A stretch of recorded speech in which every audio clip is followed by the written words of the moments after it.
council meeting. At this time, I'd like to confirm the agenda, and I'm asking if councillors have any emergent items that need to be brought up tonight. Seeing none, are there any from administration? Yes, Your Worship, thank you. We have two items. They're both in camera. The first item is 14.2, item pertaining to FOIP Section 16, and the second is item 4.3, item pertaining to FOIP Section 24. Thank you. Deputy Mayor Montgomery. I will move we adopt the agenda as amended. Thank you, Deputy Mayor Montgomery. You've all heard the motion. Is there any discussion? All in favor? Motion is carried. Your Worship, I move. Your Worship? Councillor Peterson. Oh, somebody's ahead of me. Oh. Councillor Deputy Mayor Montgomery. I will move we go in camera. Thank you. You've all heard the motion. All in favor? And we're going in camera. And just before we go in camera, I just wanted to reassure the public that we were in camera before. We had some weighty items that had to be dealt with in camera.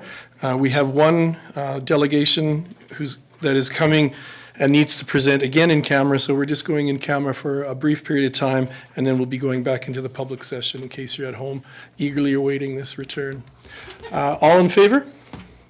And we're going in camera at 7:02 p.m.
Welcome back. We are back in the regular public session for June 19th, 2019.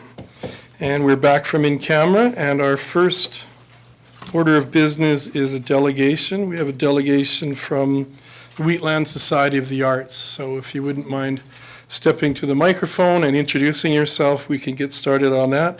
Jennifer, if I can just clarify, is this one that we've instituted? Or okay, so just a reminder then, you have a 10-minute presentation time.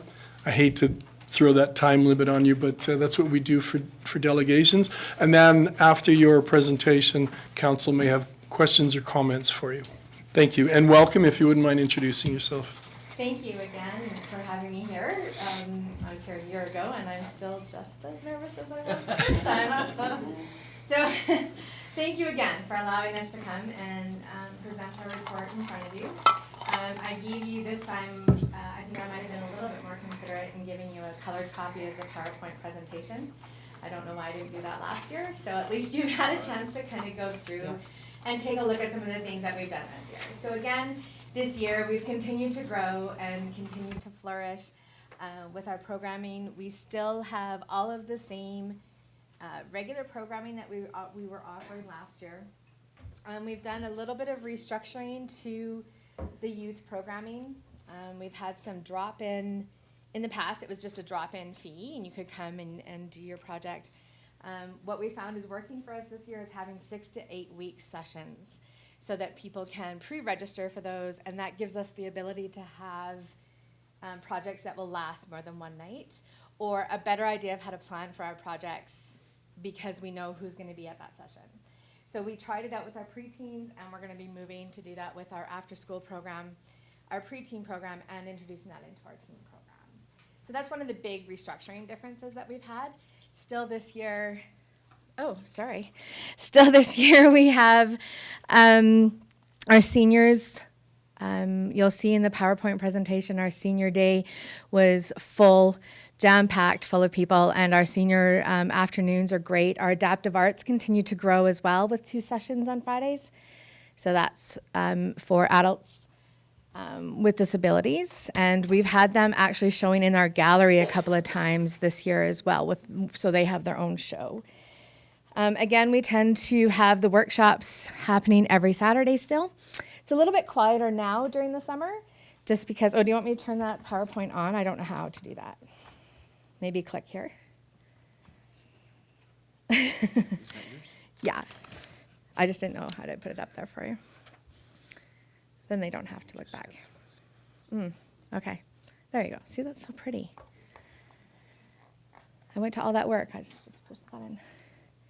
So again, some of our adaptive arts, so the pictures of them putting their work in the gallery is really important to us.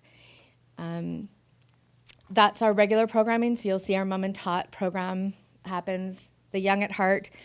We introduced a carving guild this year too, so there's a bunch of people who get together on Wednesday mornings and carve, which has become really, really exciting and has worked beautifully with a partnership with the Storefront School, where I teach, because we've got a couple of students who go there every Wednesday morning and do some carving. And one of them is autistic, and it is like night and day for him. So we like that. Seniors Week, you can see, is packed, full of seniors. It was a fantastic event. Thank you for letting us partner for that. It brought in a lot of seniors, and they continue to come in on the Tuesdays. I just included some pictures of some of the preteen night. As I said, if they pre-register, now we have that ability to pick projects that are going to take more than one night to complete, which I think is exciting for them. Just some more teen nights.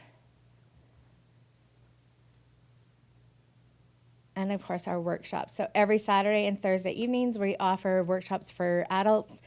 Thursday evenings are our intro series, so intro to oil painting, intro to watercoloring, intro to art therapy and art journaling.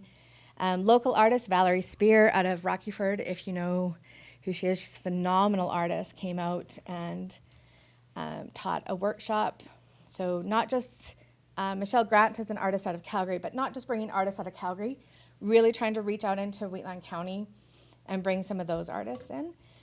Valerie was in our gallery, and I think it was one of the most successful gallery shows that we had. She did really well and sold a lot of pieces. That was exciting.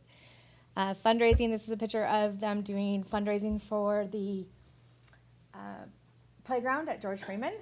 And Jill and I kind of joked because I'm like, well, we could do a fundraiser for you and give you like $400 to your $400,000 that you need. But I realize it's a drop in the bucket. It helps we continue with our wine and paint nights. And I do want to point out that we have reached out into Alberta now. Jen goes out the third Tuesday of every month and does a wine and paint out in Alberta. And they love that we can go out and do that. And the family paints. And the markets. That is one where we're just advertising all the time. And this, of course, the gallery exhibits that we've had in our gallery this year. This one is from Valerie Spear. But we've had our seniors have their own show, teens, adaptive, members gallery, and, of course, any special events that we have in our gallery as well. And, of course, we are forever grateful for the amount of volunteers that we have that come out and help us out. We wouldn't be able to run without our volunteers, even my dad who plays Santa. So that is all in your report. See, look, Pat, I'm going super fast. Are you? Attached in your appendixes there is a financial printout. Again, at any time you can ask us to give you some more details on that. Just when I was going through and preparing this, I was shocked at the fact that we spent almost $18,000 on art supplies and then remembered, yeah, art supplies are actually really expensive. So that was one of the things. And then we had a request for funding. So over the past 3 years, the town has given us different increments of funding, which helps us provide all of those programs that you see at low cost.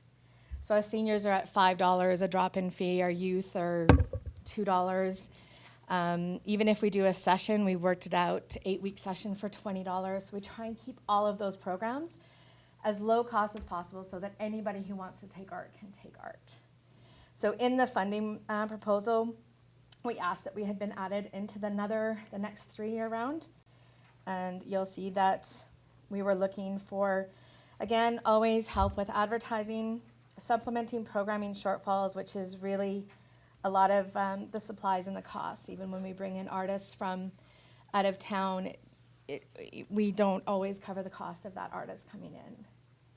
But we don't cancel those programs either because I think they're valuable. Looking at some bigger costs, some operational costs, and some maybe fixing our glass kiln, which is broken. Yes, very sad. Jen is beside herself because she's been doing a lot of mosaic work this year, but we need to get our glass kiln fixed. Thank you. Questions? Was that Thank great? you. That's good, and I must admit I forgot to time you, so you're in good shape. Oh, there we go. I didn't even look up at the big clock. Any questions from councilors? Deputy Mayor Montgomery. Thank you, Worship. And thank you for the presentation. Also, thank you for providing this service to our community. I think it's a great addition to the community. So one question from Councillor Corbeil is how many members are currently in the Wheatland Society of the Arts? At the moment, which it's unfortunate that this is the time that we're doing our report because our AGM was just at beginning of May. So all of the memberships roll over and start May 1st. So at the moment, we only have about 53. Usually we have around 90. Okay. Yeah. Okay. And what was the amount of funding that the town gave you last year? Last year was 30,000. The year before that was 75,000, and this increment I believe is 50. Okay. And do you apply to Wheatland County for any funding? Yes, we do. We have had a couple where I believe we had a $6,500 one that was specifically for utilities and rent. Okay. All right. Thank you very much. Thank you, Deputy Mayor Montgomery. Councillor Sobel. Thank you, Your Worship. Thanks for all this. So 2 questions. First of all, I'm just curious, how popular are your teen nights? On average, we get between 12 and 18 participants. Well, that's not bad. Yeah. Just curious, because apparently the teens have nothing to do in Strathmore. But apparently there is some stuff to do. There is some stuff to do, yeah. And it's kind of an odd question, but do you know how big your space is? How big our space is? It's not big enough. Yeah, I know. That's all I know. Absolutely. About But 600 square feet of usable space, but that's inclusive of the storage. Yes. inclusive. Yeah. Yeah, so about 475 square feet. Okay. Thank you. We kind of outgrew Yeah. it as soon as we moved in. I think Vivian stores a lot of our supplies at her house in her basement. Thank you very much. Yes. Thank you, Councillor Sobel. Councillor Peterson? My first question, I notice, do you still have an executive director? No, we do not. Yeah, so that's an expense that you currently don't have. Is that something that you're planning on I am working really hard at doing both? Yeah, Well, no, at trying to bring somebody in. yeah. For a number of different reasons. Maybe not necessarily an executive director, Mm-hmm. but definitely somebody who can work front staff and do some administrative stuff for us, because I work full-time across the street, and Yeah, I know. if the doors are not open at 10 a.m., I get really angry. So I'm like, I need it to be open from 10 to 3. Like, that is one of my biggest concerns, because we do get a lot of walking in traffic. It just so happened that when we came back, and we hadn't renewed that contract, it was January. Then we worked at it, getting a job description put together, and then they're like, oh, it's not fair, the new board's coming in. So now we have our new board, just at the end of April there. And so now that's what we're working towards. So when I looked at your financial statement, your profit and loss statement, and look at the numbers of people in your programs over the course of the year, and know the impact that this has had on low-income families and seniors, particularly impressive. So needless to say, when I see everything that you're doing and everything that you bring to community, I am impressed that your net loss is only at $16,000. I think that's incredibly impressive. And I do know that 90% of the work that's being done in that building is being done by volunteers. And so the level of commitment that brings, and the net value that brings to community is really amazing. And I don't know if you read the article that was written in the Calgary Herald about a month ago, that and I wrote down a quote from it. It said, the creative community has increasingly seen improved economic growth for urban and especially rural communities. Cultural endeavors can bring about sustainable prosperity to small towns. And so I really think that this is on our radar. It's on my radar. I am so supportive of what you've accomplished in the community and the amount of people that you bring to the downtown. I hear about the businesses that are across from you and down the street from you that talk about the value added that you've brought to community. I think that's important for all of us to understand. I will certainly be advocating for a continuance of what you're doing, and I hope someday in the future we can realize something much more permanent. I so appreciate all that you've said. Thank you. Thank you. Thank you, Councillor Peterson. Councillor Bauer? Thank you, Your Worship. Kari, I just also want to say thank you to you. We just recently, it came to our attention that some of the hockey programs within the community are costing parents in excess of $1,000 to put their kids in, and those are 12 years and under. And you are providing such excellent value for money with what you are doing here. And so thank you to your volunteers, your board, and to yourself for continuing to bring this program, to bring this opportunity of creativity and expression through arts, and a medium that sometimes is forgotten, back to, and keeping that in our community. What I would like to do is just go back to a Ask year the hard ago. questions Yeah, again? yeah. The nice stuff always comes first. Now the hard hitting stuff. So last year I asked you your value for membership, and I want to ask you again, how many members did you have last year compared to this year, and what is your value for membership? So last year it was right around the 103 by the time we had hit our AGM, right? And so everybody's membership turns over. To be a member, well, memberships for youth are free. And then for members that come in, they spend $20 to become a member of our organization, and that gives them discounts on all of the classes or workshops that they would like to So take. there's two-tiered pricing after you're a member? Yeah, youth is free, but that's still if they're registered as a member, that still gives them discounts on, let's say, if they want to take a workshop on a weekend or a Thursday night. And usually those discounts are around $5. So really, they're only taking maybe 3 or 4 workshops and that membership's paid for. But that is one of the ways that we can do some advertising, because on our membership form, it's like, would you be willing to let us send you an email? And so MailChimp is one way that we get information out.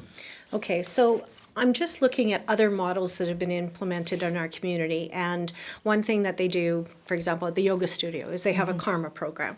So if you wish to receive free yoga, you can be a volunteer and you give so many hours to the And we had yoga that studio. in place before. Has it worked? And it works beautifully, especially for, people who can't afford to take those classes. I'm not sure why the previous board dissolved it. So it was actually on my agenda to bring back that rewards program. It may have been that it was just tracking the hours that people volunteered, and maybe that was a lot of work.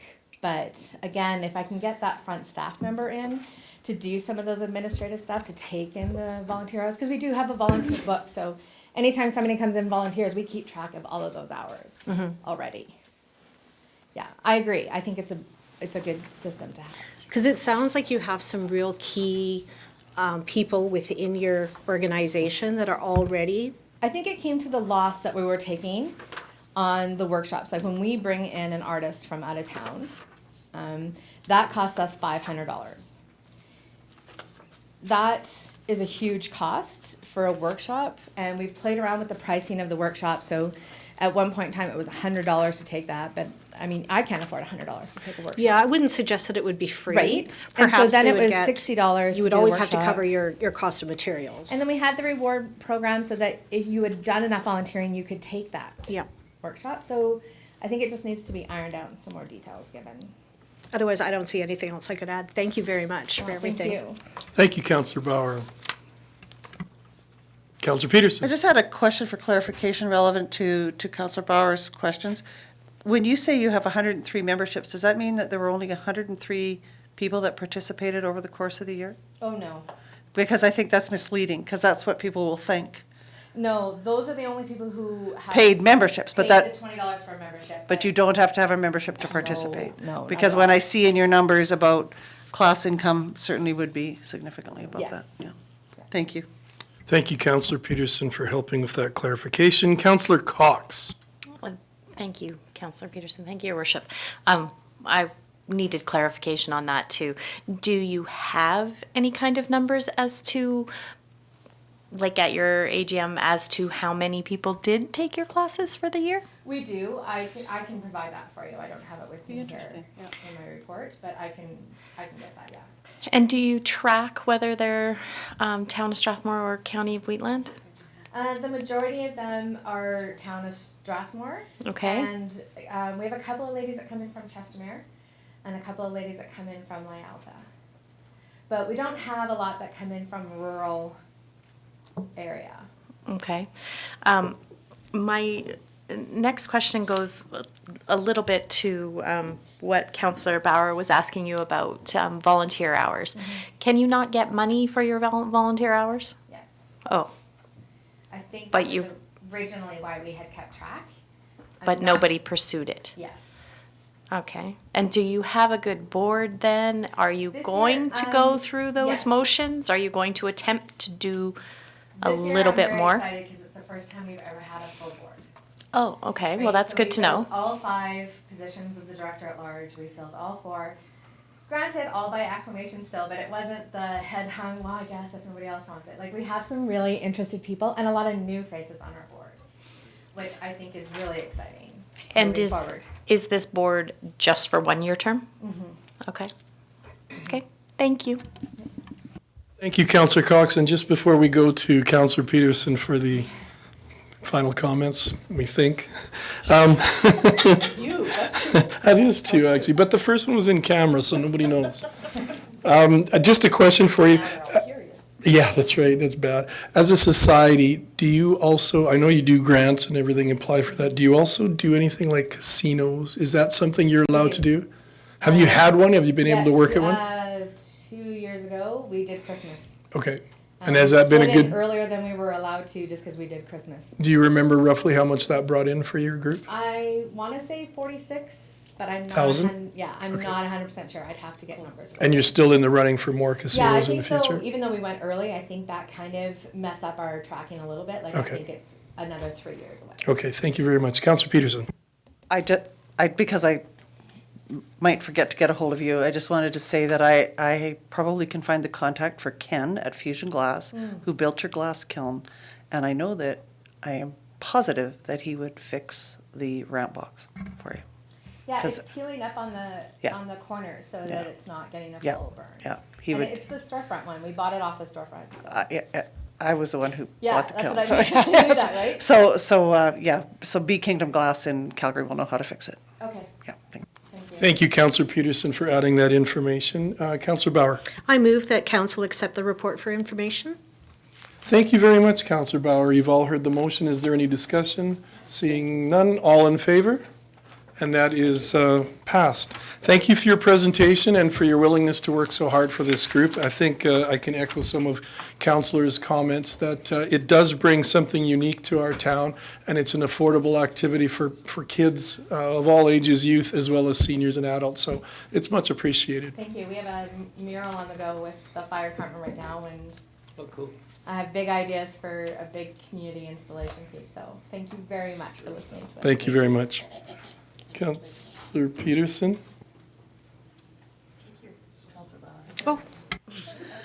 Your Worship, I would like to move that the issue of funding for the arts, Wheatland Society of the Arts, be put on the fall budget agenda. Thank you very much, Councillor Peterson. You've all heard that motion. All in favor?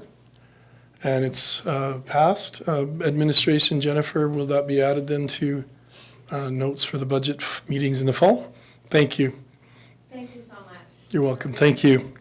And this brings us to item 5, confirmation of minutes, the 5.1, approval of regular council meeting minutes for June 5th, 2019. Councillor Cox. I move that council adopt the regular council meeting minutes for June 5th, 2019 as presented. Thank you. You've all heard the motion. All in favor? And the motion is carried. I don't think we have any tabled items, which brings us to item 7, items for administration. 7.1, George Freeman School Playground donation, which is found on page 33. What happened? He's having a little tantrum. Tracy, welcome. Thank you, Your Worship. I don't have a presentation, nope, thank you. So this evening, we're coming back to council to discuss a donation for the George Freeman School Playground. If you recall, back in February, the Jill McDonald from the school and a bunch of students came to present on the idea of a large community playground at the school and the Strathmore Motor Products Sports Centre. Since February, we've been in discussions with council as well as school administration about a naming rights for the playground. Based on recommendations from council, administration this evening is recommending a $50,000 donation so that the playground can be named the Keith Snyder Community Playground. For those of you who don't know, which I assume everybody on council does, Keith Snyder was the mayor of Strathmore from 1990 to 2007, and is the longest serving mayor in our history. During his 17 years, he saw the community grow by over 10,000 people, and saw additions to our community that we still use today, including the Strathmore Family Center Arena, the Civic Center, the Aquatic Center, the Crisis Shelter, the Rodeo Grounds, and many, many other projects. He was also instrumental in bringing the Wademza ambulance service to our community. He's a great legacy in our community and really aligns with the mandate of the school. When George Freeman School opened earlier last year, not this year, they identified pillars for their citizens that they're grooming in their school. Those are action in both character, action in the world, and action in life. And we feel that the legacy of Mr. Snyder fits with that mandate of the school and aligns really well.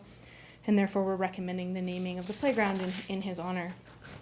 In discussions with the school, they understand that our budget has already been set for 2019 and will accept a deferred payment in 2020 so that this year's budget doesn't need to be amended and can be added to our operating budget for the following year. And that is my presentation this evening. I can answer any questions. Thank you very much for that report. Councillor Soul, did you have? Oh, Councillor Peterson. Thank you, Worship. I just wanted to add to this very, very well-done background report that I had the privilege of teaching with Keith Schneider at Westchester School, which is missing from here, for a period of 4 years. And he did teach there, I think it was his longest teaching stint. I think he taught there for nearly 10 years. But he was a remarkable individual. He in fact, our current mayor has many of the same traits. He acted with kindness when he didn't wasn't always treated with the same. He would always react in kindness, although he never told me I was the devil. Just was waiting to.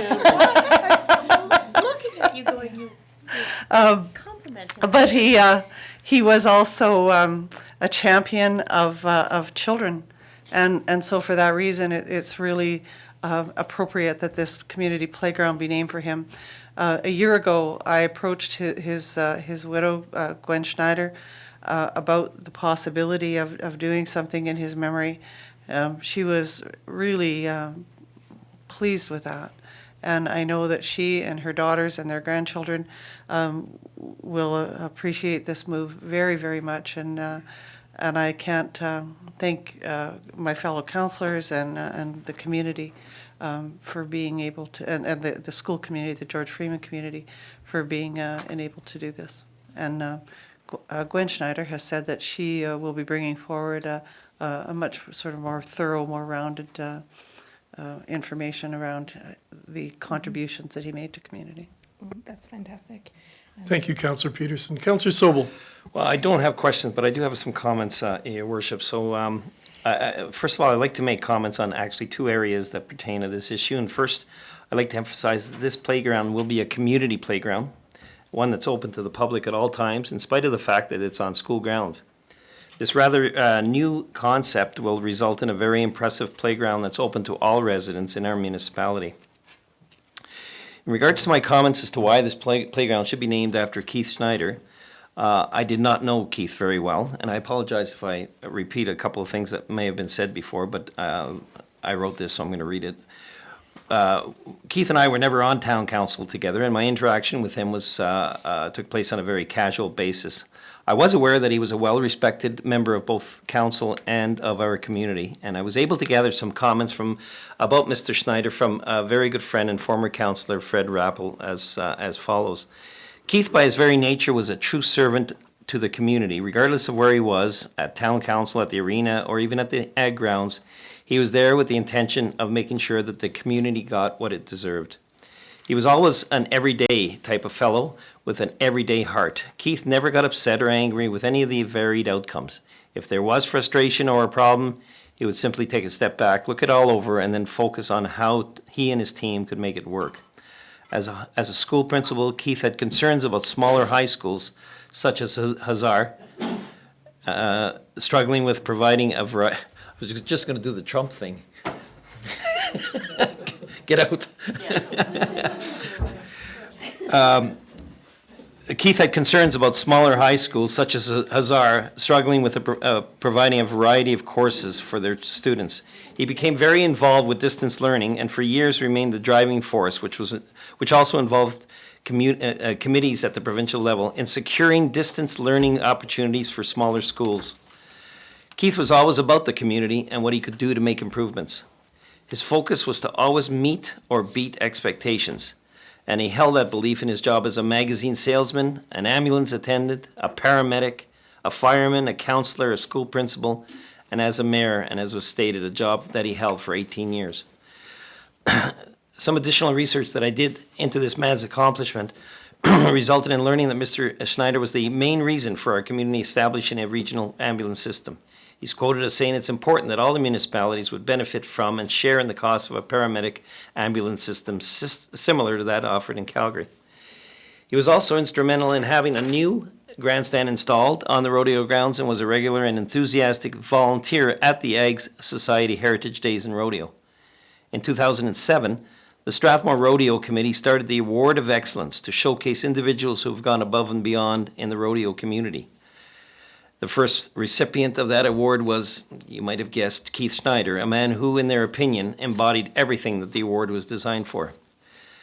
As noted, Mr. Schneider, we have Mr. Schneider to thank for the work he did in securing a water pipeline from Calgary to our town, for a new and improved community crisis center, for our community pool, for the family center, and for overseeing the increase of population in the town of Strathmore from 3,700 to 11,000 during his time as mayor. Certainly, in my opinion, Keith Schneider was all about community and education, and I consider naming this new playground in his honor to be a very fitting tribute to him. Thank you for your report. Thank you, Councillor Sobel, and the only thing I could possibly add is that I was always struck, I did not know Keith that well, but I was always struck by his humility and his positive attitude, especially his love for this town. So I appreciate all your comments so far, and I am in favor of this as well. It's a great thing to do for someone who brought so much to this town. Councillor Peterson. Your Worship, I would move that council approve $50,000 in donation for naming rights of the community playground at George Freeman School to be named the Keith Schneider Playground, and the council direct administration to add $50,000 to the 2020 operating budget. And thank you to Tracy for putting this together. And if I might speak to the motion, Your Worship, one of the things that Mayor Schneider did, and being that, you know, you're, as I said, you have many of the same traits, he participated in the running of the bulls to raise money. No, I know where this is And he was able to, and he was able to raise significant amounts. Again. You know what, you forced me into charity runs and dunk tanks, and it's not going to happen in the bowl. I'm sorry. Councillor Sobel, did you want to I have a would comment? like a friendly amendment, if I could, to that, to include the word community. Oh, I'm sorry, yes, absolutely. Yeah. So- Thank you for that, so Councillor It would be Sobel. called the Keith Schneider Community Playground. Thank you for that, Councillor Sobel. So we have an amended motion on the floor. Any discussion on that? All in favor? And the motion is carried unanimously. Thank you for your presentation, and our thanks to Keith Schneider. And we also thank his wife, and we look forward to working with her in this project. Item 7.2, Armadillo Tracker Traffic Collector. Michael, is this you? And, oh, Kelsey. Welcome, Kelsey, and you're coming forward with the prop? Yeah. Yes, thank you. And welcome, Kelsey. Hello.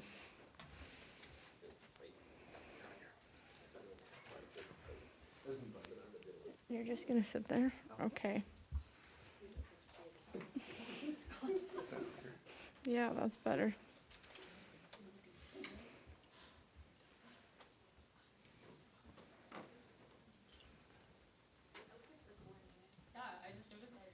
I don't know how to do this. Oh, okay. You know how to step.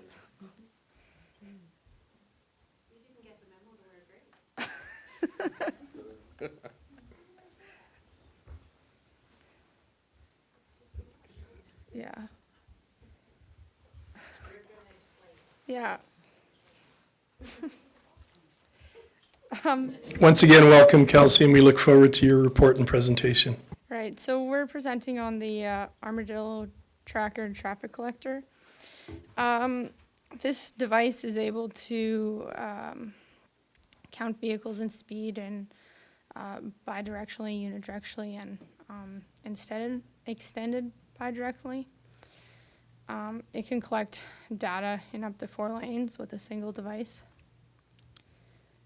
As you can see, it's a lightweight system, easy to transport, and can be deployed in minutes by 1 or 2 people. A very long list of advantages for it.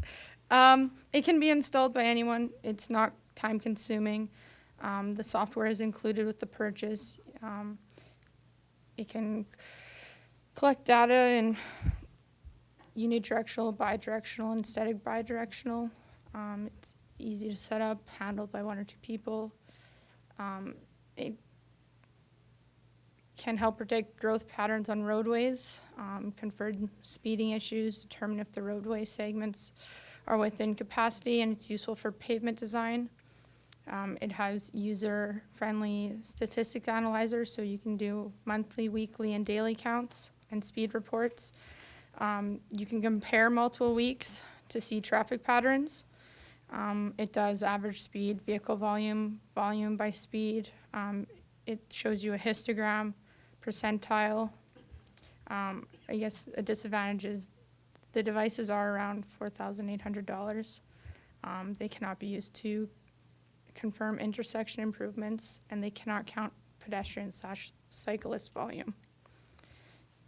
Currently around town, we do have 6 radar speed signs, and the purpose of these speed signs is to be used as a traffic calming device, making drivers aware of when they're driving above the speed limit.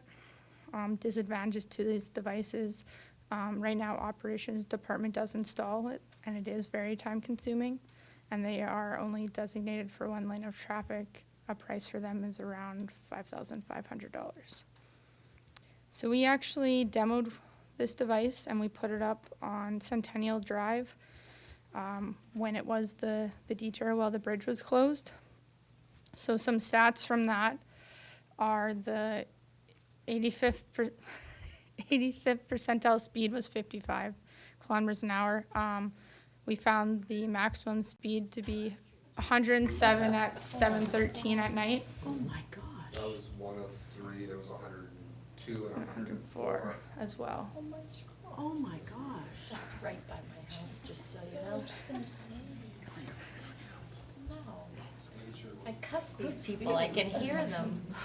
How the total vehicle count for that 6-day span was 15,991. It also breaks it down into the AM peak and the PM peak in the 5-day, 261, 314 for 5 days, and 7 days is 227 and 277. Average speed was 49.8. So this is just one of the types of reports that it produces for us. The next screen shows the other report, and it's the vehicle speed at the bottom versus the vehicle counts. So you can see how many vehicles did a certain amount of speed. The nice thing about these units is they're, I guess, covert, so we can get a true reflection of what is happening on the road. I've set Kevin out there a few times, and he'll go 3-4 hours at a time, and he'll get 52, 54, 58 kilometers an hour, because, I mean, he's sitting in a vehicle or there's a vehicle nearby and the message gets out. This box, we put it up on a pole, nobody knows it's there. So we truly get a reflection, so we've got a couple ideas.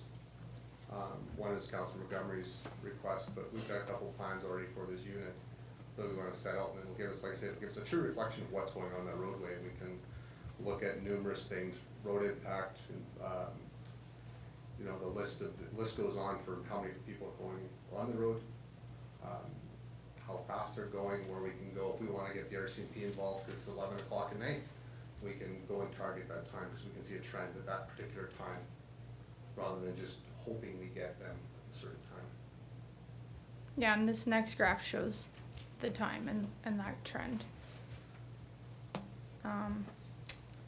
With buying 2 of these, it would be crucial in the implementation of our 40 kilometer an hour maximum speed limit, because the first criteria is, you know, pavement width equal to or more than 10.5 meters, where the operating speed 85th percentile is equal to or less than 50 kilometers an hour. In order for us to figure out what that 85th percentile speed is, we need to set one of these boxes up for a week and get the data off, and we can go from there to analyze if that road is the 40 kilometers, meets the 40 kilometer criteria or not. Questions? Oh, thank you very much for your presentation, Kelsey. Deputy Mayor Montgomery. Thank you, Worship, and thank you very much for the report. So one question I have, and it was based on like this graphic that shows the time and the speeds, and I'm hoping, I guess, that would we consider, you know, if we notice, for instance, that somebody is, you know, zooming past at double the speed limit, you know, at a certain time or day, you know, like that we maybe put somebody out there to catch, you know, those individuals. I think that'd probably be a good use of this. Would you consider doing that? Well, 100%, that was one of my Okay. intents with, you know, getting my hands on this unit is, someone can complain about a roadway, but it's 24-hour clock, 7 days a week, we really don't know when, and they say, oh, it's early in the morning or late in the evening or mid-afternoon, but we can really truly see the data and say, okay, yeah, it happens between 3 and 5 p.m. on a regular basis, then we can go out there and we can physically monitor that during that time. Perfect. And- Okay. And Sorry, go if ahead. you look at the 107 kilometer one and the speeds, they're happening at a certain time. Yeah. And the other question I have is, or I guess it's more of a comment. So I understand, like we were talking about doing the library as kind of like one of the first ones. There's currently a big construction project going on around there, so it would probably, until that's cleared up, I don't think it'd probably be worthwhile. Otherwise, we'll just get skewed numbers. So. Exactly, we wouldn't do it until the road is completely operational and there is no reduced speed or obstacles that would cause a reduced speed. Okay, It would be awesome. fair. Okay, thank you very much. Thank you very much, Deputy Mayor Montgomery. Councillor Sobel. Thank you, Your Worship. I have the fortune of working with both these individuals in our Traffic Advisory Committee, and I certainly appreciate their presence at that committee. And so a lot of this has been discussed at committee level, and I should note that the committee actually very much supports this tool, especially in regards to the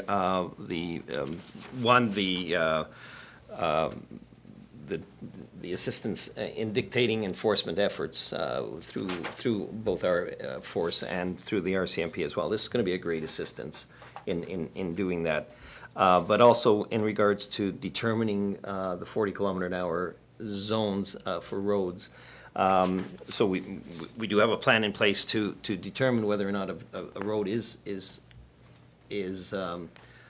would fit in for a 40-kilometer-an-hour zone. We've had a pilot project with 2 roads, and I think it's fair to say that it's been a very successful project. And with that pilot project finishing and this program now taking place, I'm sure there's going to be a lot of roads that are interested in becoming 40-kilometer, and this is going to be a great tool to determine which ones will be done so. I think in the future, I think the committee will be looking at perhaps expanding the 40-kilometer-an-hour zone. It's in discussion, but it's not something that we're rushing to. And I think this is a natural plan, but this instrument is needed if we're going to be successful with doing that. And the last item I just want to make comment of that I think is very important is that the money for these 2 items that would be assistance, the Armadillo tracker traffic collectors, are not new dollars. They're relocated funds from another project that came in under budget, so it's not a new budget item, and I think that's important.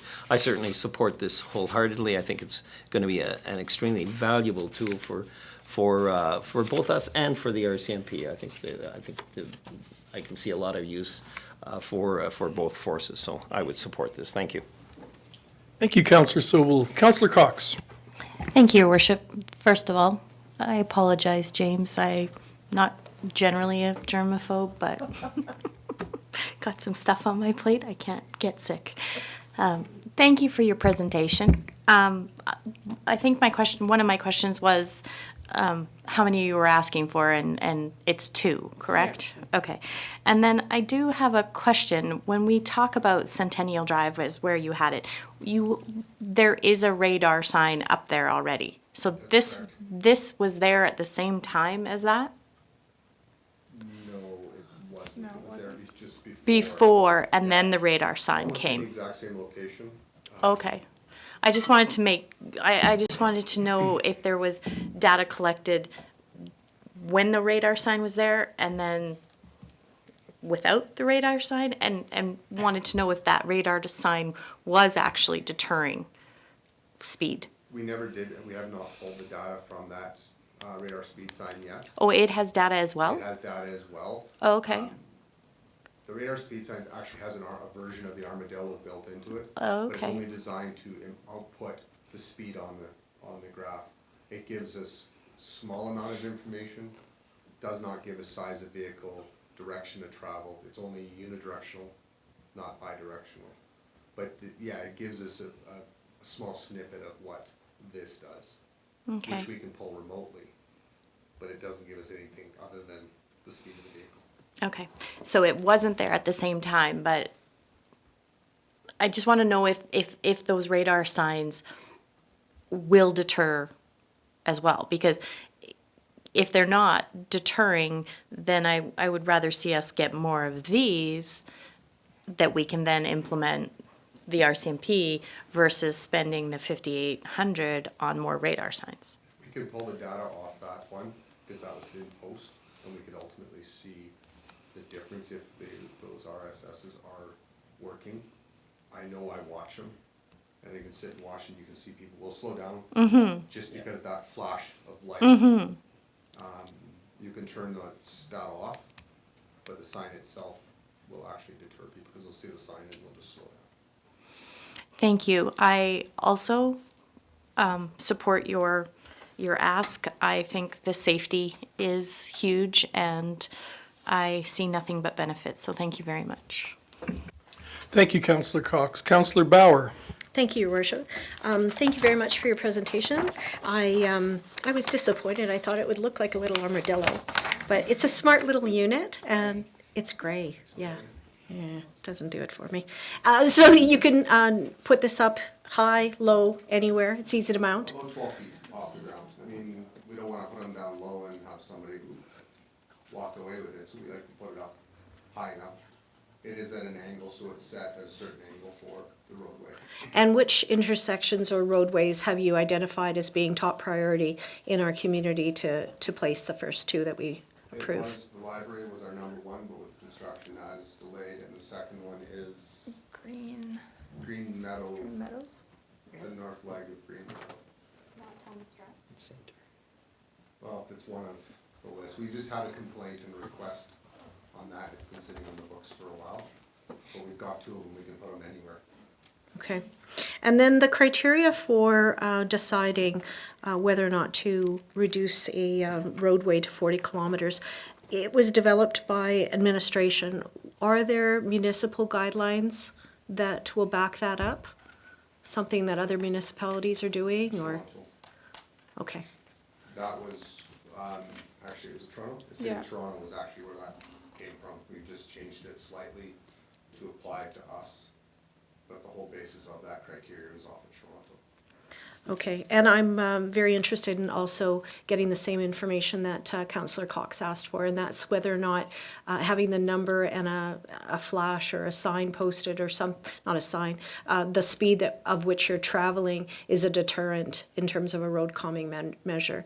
Because I know that it's worked for me on Center Street, and sometimes it's just that I'm just in another place, and then I'm like, oh yeah, it's 40, and that just helps trigger me, and I'm not speeding on purpose, it's just, well, yeah, whatever. Be nice. But I'm very impressed, and I also am very shocked that someone would go 107 down that road. But if that's the reality, then I think that needs to be publicized. We need to let our community know that our number one priority is to keep a safe community. Yeah, absolutely. Thank you. And I can get the data for you. Thank you, Councillor Bauer. Councillor Sobel? You had the light on. Oh, I'm sure you had your light on. Okay, sorry. Thank you very much for your presentation, and not to echo too much, but I love the idea that as far as being cost neutral, we're taking it from an under budget or a budget that came, or a project that came in under budget. And I also like the idea how it's going to provide us clear data as we make traffic speed decisions in the rest of the town. I think it's going to be really good that we can go to the public and say, this is why this street is going potentially to 40 kilometers an hour. Councillor Sobel? I have a motion when you're ready. Your worship. Thank you. Are those lights you're seeing strobe? Your worship, I'd move that council reallocate $11,000 from the George Freeman Trail Bridge project for the purchase of 2 Armadillo tracker traffic collectors. Thank you, Councillor Sobel. There's a motion on the floor. You've all heard it. Is there any discussion? Seeing none, all in favor? And the motion is carried. Thank you for your presentation, and have a good evening. And that brings us to item 7.3, water bypass update, which is on page 45 of your package. And Lisa, welcome again to Thank you. our exciting session. Oh, thank you. I'm Lisa Gregory. I'm the finance manager here at the town, and I'm in charge of the utilities department. So we're giving you this presentation tonight because we're going to be sending out inspection letters next week, and you will probably start getting phone calls from some customers. Oh, not close enough. Okay, sorry, from some customers trying to rationalize these water bypasses. So the water bypasses are illegal. They're essentially theft. And by having one, you're stealing from your neighbors and from the community. So the first step that we took in this process was an education campaign, which we've just finished. We've included inserts in the utility bills for both March and April. We've put 2 ads in the Strathmore Times, and we've also put information up on social media. So next week, we're going to start sending out our inspection letters next Monday, and they're going out to about 40 customers who we feel may have a bypass. And we're hoping to schedule these inspections within 14 days of that letter, so they'll take place over the next few months. If we do find a bypass, then we are going to request the immediate removal, and we will be issuing a fine of $500. So that's kind of our process in place for these water bypasses. Is there any questions? Thank you very much, Lisa. Councillor Bauer. Thank you, Lisa, for your presentation. The first thing that I thought of when I read this report was people who are doing this are very aware that they are doing this. Yes. And they're doing it to save money for whatever reason, because they can. Yes. And I don't think a $500 fine speaks loud enough to what we need to say as a town, that we do not support this. And so I personally would like to see the fine in excess of $1,000. So I don't know how that needs to, be, if that's even something that you can consider, but that would just be my own personal opinion. Well, I think it's in the bylaw. It states Yeah. $500 fine, doesn't it? So I'm not too sure if we can go above that. Mm-hmm. Do you know, Mal? There is a subsequent fine that, or charge that is higher, and I'm sorry, I don't know the dollar amount for that. No, we can look into that though, and we'll let you know. Thank you. Thank you, Councillor Bauer. Deputy Mayor Montgomery. Thank you, Your Worship. Just based on what you just said, what are some reasons that somebody would give us for why they would be bypassing their meter? Some of the reasons. Well, there was one area in town where people started calling in the town saying that their neighbor had offered to put in a water bypass in their homes. We were looking at water usage rates, if they were really low and unexpected, so those customers were also looked at. And even on social media, when the information was put up on water bypasses are illegal, someone wrote, "Catch me if you can." So, yeah. Okay. Yeah. Here we go. Yeah. All right, well, thank you very much for answering. Thank you very much, Deputy Mayor Montgomery. Councillor Sobel. I just want to thank you for doing this, for telling us about this, because quite often we find out about this stuff a little after, and that's not a criticism, but it's just the way things work. So I appreciate the heads up and challenge accepted, I guess. Okay, thank you. Thank you very much, Councillor Sobel. So we don't need anything other than, this is just report? It's just information. Thank you very much. Which brings us to item 7.4, Indigenous Peoples' Day Proclamation, page 55. And Linda, you're speaking to this, and welcome tonight.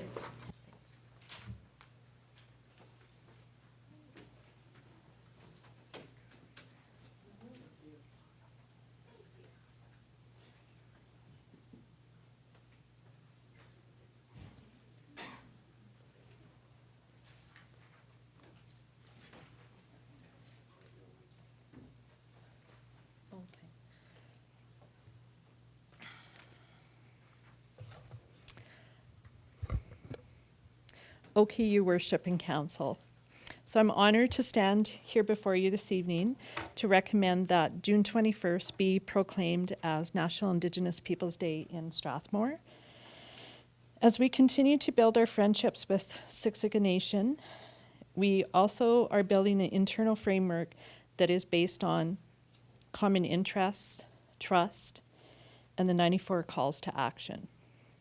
So Friday's celebrations is the very first for our community, and we are honored to celebrate Indigenous culture in and around our community. And there are several different attachments to your report that speaks to our Indigenous engagement work that we've been doing, and some additional information on the 94 calls to action and how as municipalities are highlighted in there in certain areas. And with that, I'm happy to take any questions or discussion. Thank you very much, Linda. Comments or questions from councillors? Deputy, I almost gave her a promotion right now. Councillor Peterson. Sucking up won't help you, Councillor Merrifield. From below ground to above ground? Yeah, I'm not sure you're going to make it. Your Worship, I would move that council proclaim June 21st, 2019, National Indigenous Peoples' Day in Strathmore.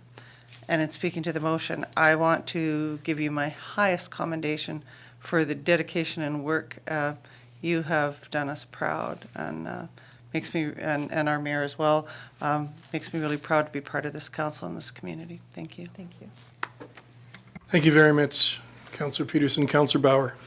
If I could please just, Councillor Peterson, make a friendly amendment, and that would be that we include the first annual National Indigenous Peoples' Day in Strathmore. And the reason I would like to do this is I would like it to be not only known that this is the first time, but I'd also like to track it.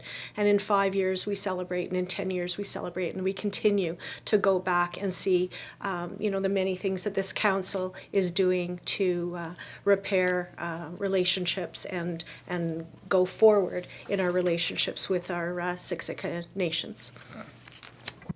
Thank you, Councillor Bauer. Councillor Peterson, are you acceptable to that friendly amendment? Councillor Sobel? I won't speak to the motion because I certainly support it, but I do think it's important that that we emphasize the what a great day is planned for the 21st for this day, and I know it's written here. And it's probably on our, I believe I've seen it on our Facebook page as well, and perhaps it's on it. But I think it's important that people understand that this thing starts at 12 o'clock. It runs till about 4:30, and there's a lot of activities being planned, and that the weather condition is also being considered, and if the weather is inappropriate, then it will be moved, and that'll be determined early Friday morning. I understand that this event will be moved over to the arena, the Gold Arena, if the weather's inclement. Am I missing anything? So just a couple of clarifications. Sure. Is that the event runs from 11:30 till 6:30. Okay. And we made a decision today based on the weather that we are moving the event over to the Gold Arena. Perfect. Yes. And Your Worship, if I may add to that. Yes, please do. We made that decision just based on logistics, especially with the elders that are coming. We wanted to give them as much notice as possible. But if for some reason the weather does clear up, which doesn't look like it, but hopefully we are hoping to work with the Ag Society that we could put some of the activities outside even if it's moved up there. Councillor Sobel? And just to finish up, I'm hoping that we have our comms people putting that, getting that out on Facebook, social media, Twitter, whatever it is. I knew you'd be there. Thanks, Carla. Thank you very much, Councillor Sobel. And Tracy, thank you as well, and Linda, for all your efforts and work in this, but also looking ahead to potential weather situations so that we can keep our residents as well as the elders comfortable and safe. We look forward to the event because there's a lot of really good things that are going to be happening. There's some groundbreaking and some really neat things that are going to happen. And if people are watching at home or the media is covering this, I really encourage Strathmore residents to come to the Gold Arena Friday and be a part of this first celebration of National Indigenous Day. We feel it's the start of something great, and our two councils, the Tribal Council and Strathmore Town Council, I don't think have ever been this close. And I would like to point out that tonight we had visitors from the county. Reeve Amber Link, and Councillor Scott Klassen were here for another reason. And they wholeheartedly and very gratefully signed sympathy cards for the family of Christian, a young man, and we've been collecting those. So we appreciate the County of Wheatland in this too. Thank you for all your efforts. And we're cooking. Councillors are indeed cooking that morning, so best of luck to everybody. And thanks again, Linda. And that brings, is there anything else? Oh, sorry, we do have a motion, but we had a friendly amendment to the motion, is that correct? So we have a motion on the floor, thank you for that. All in favor? And the motion is carried unanimously. Thank you very much again. Item 7.5, Proclamation National Drowning Prevention Week.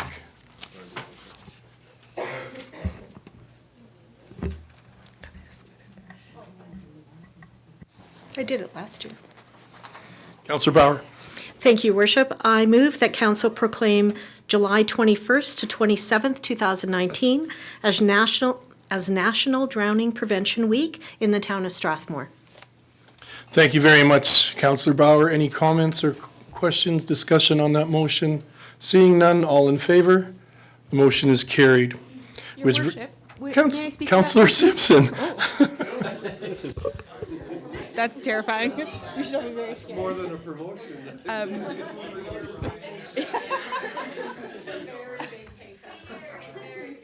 Sorry for that, everybody. Tracy Simpson. So, I forgot what I was going to say. Just so that for council and the community to watch for information coming in the next few months or next few weeks. About activities and programs that we're going to be offering at the pool to celebrate Drowning Prevention Week. Great. Thank you very much for that, Tracy. Not drowning. Yeah. Not drowning. We're going to celebrate the great programs that we offer to help prevent drowning in our children and citizens. Thank you very much for that, Tracy. Which brings us to item 8 on our agenda, the committee reports. Are there any committee reports coming from councillors tonight? Councillor Sobel? Your Worship, I have two short committee reports. First one on Chamber of Commerce. Members of the Chamber Board of Directors will be present at the Newsy Neighbour 5th Annual Get to Know Your Neighbour Festival this Saturday. The festival will take place on 3rd Avenue from 10 a.m. to 4 p.m., and the board will also be assisting with cleanup and some equipment removal in a way of supporting this great festival. Second report is on Traffic Advisory Committee. At our last committee meeting, June 11th, appreciation was extended to our infrastructure operations and development staff who, in our opinion, have done an amazing job with not only the regular line painting this year, but with 3 other projects involving paint. The work done to identify fire hydrants, handicap parking stalls, and many school-related crosswalks has been amazing. All of these new features combine to support safety in one fashion or another and are greatly appreciated by all members of our community. So I thank Ryan and his team on that. They did a great job, in my opinion. Thank you, Your Worship. That's all I have. Thank you, Councillor Sobel. Other than a motion to accept committee reports, Your Worship. Councillor Roycroft wants to say something. Oh, sorry. Ryan Roycroft? No one wants that. I will thank you for your kind words, Councillor Sobel, but the credit goes to Kelsey here, who's left us. That was her project. In addition to the great works, it came in slightly under budget, despite adding all of the scope of the additional colors. So full credit to Ms. Wilson. Thank you for that, Ryan, and thank you, Councillor Sobel. So we have a motion on the floor to accept committee reports. All in favor? And the motion is carried. That brings us to item 9, items directly related to council. I don't think we have anything there. Nothing on bylaws or urgent business. Questions between councillors and/or councillor statements? Nope. Administrative inquiries, Jennifer? Nothing? Okay, thank you very much. Then we need a motion to go back in camera to wrap up one final item, I believe, or 2 final items. Councillor Peterson. I would so move that we go into camera, Your Worship. Thank you very much for that energetic and impassioned motion. You've all heard the motion on the floor. All in favor? The motion is carried. We're going in camera at 8:52.